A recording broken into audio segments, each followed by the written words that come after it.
Salut à tous. Alors aujourd'hui, je vous amène dans un lieu assez fascinant, un lieu où je me suis rendu en 2021, donc lors d'un de mes road trips solo. Voilà, je m'étais renseigné, j'ai vu qu'il y avait des palais, ben, voilà, le palais de la Regalera, juste à côté de Lisbonne. Je m'étais renseigné sur ce lieu car je le trouvais vraiment fantastique et donc je voulais le visiter. Il y a des tas de choses à voir, des jardins énigmatiques. On ira faire aussi un tour à la chapelle souterraine et d'autres lieux qui sont d'ailleurs en lien avec l'histoire des Templiers. Je vais vous parler des dates de construction. Là, par exemple, là c'est le puits initiatique. Donc je vais vous en parler tout à l'heure, vous l'expliquer. Après, je tiens à préciser que ce château n'a jamais été réalisé par les Templiers, mais c'est plus un hommage à l'héritage et à la culture templière. Bien sûr, c'est mes photos que je fais défiler. Donc comme ça vous laisse une première petite entrevue. Voilà, bon visionnage. Donc pour commencer, bienvenue à vous à la Quinta de Regalara, un paradis situé à quelques kilomètres du centre historique de Sintra. Le palais de Regalera et son jardin sont à la fois délirants et fascinants, une inspiration romantique et spirituelle. Un endroit magique qui nous entraîne dans un passé mystérieux rempli de secrets et d'intrigues. Ce château est un domaine hors norme, c'est une symphonie de pierres, de lacs, de fontaines et de cascades. Le tout posé sur un monde souterrain dantesque. À ces différents espaces, empreints d'énigmes et de magie, vient s'ajouter un brouillard presque constant, accentuant l'atmosphère mystérieuse de ces lieux. Le microclimat des collines de Sintra contribue quant à lui à la végétation luxuriante du domaine de la Quinta Regalera. Là maintenant, je vais vous parler du puits initiatique. Donc le puits initiatique, Poco Initiatico, est l'un des lieux les plus emblématiques de la Quinta. C'est une sorte de tour inversée de 27 mètres de profondeur et entourée d'un escalier en spirale symbolisant le cheminement entre le ciel et la terre. C'est un lieu spirituel et je dirais même assez mystique. Une lourde porte en pierre, s'ouvrant sans effort malgré son apparence, est située en haut du puits. Elle donne accès à un escalier circulaire marqué de 9 paliers symbolisant les niveaux d'initiation.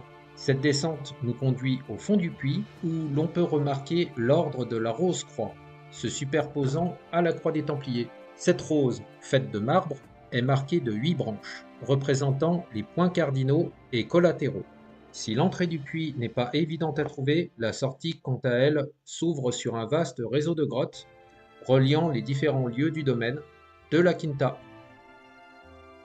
Ce que je peux vous dire d'autre aussi par rapport au puits initiatique, c'est que le terme initiatique est associé à ce puits du fait que les rituels d'initiation à la franc-maçonnerie s'y soient déroulés.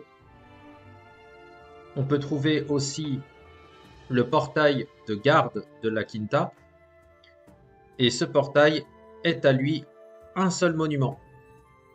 Cette structure de pierre comprend 2 tourelles, situées de chaque côté du portail, et un point de vue central sous lequel se cache l'une des entrées des souterrains, donnant accès au puits initiatique et gardée par 2 tritons. Il est dit que Carvalho Monteiro aménagea cet espace doté d'une bonne acoustique en amphithéâtre.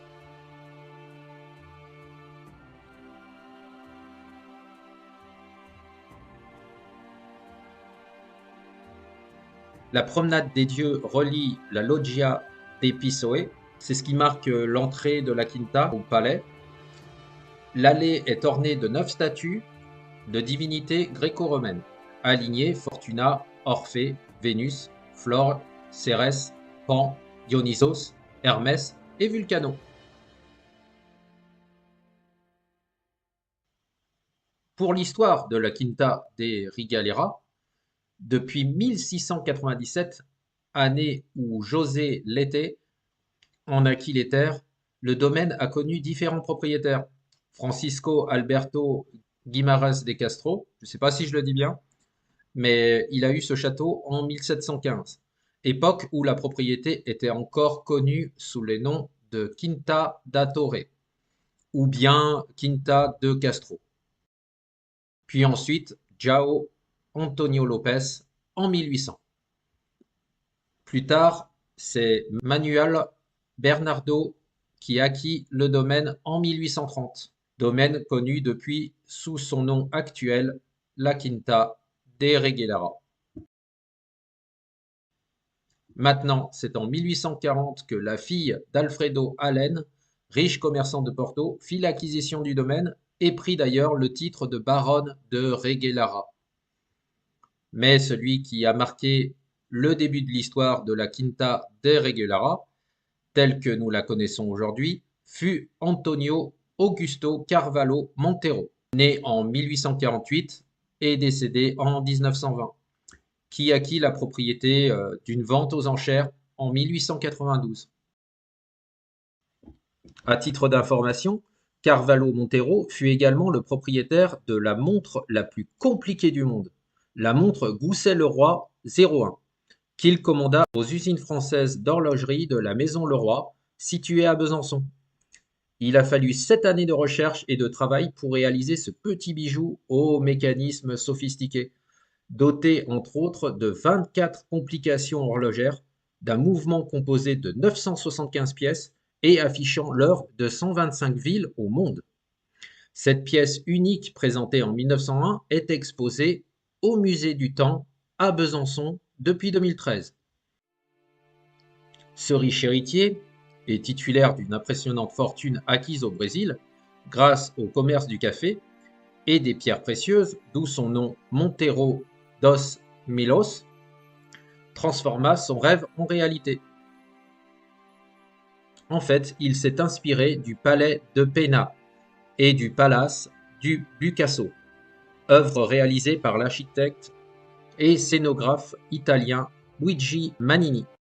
Carvalho Montero confia la construction de son propre palais à ce dernier de 1904 à 1910.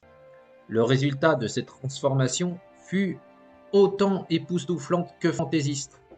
Le palais de Reguelara, ses annexes, la chapelle et les jardins sont hors normes.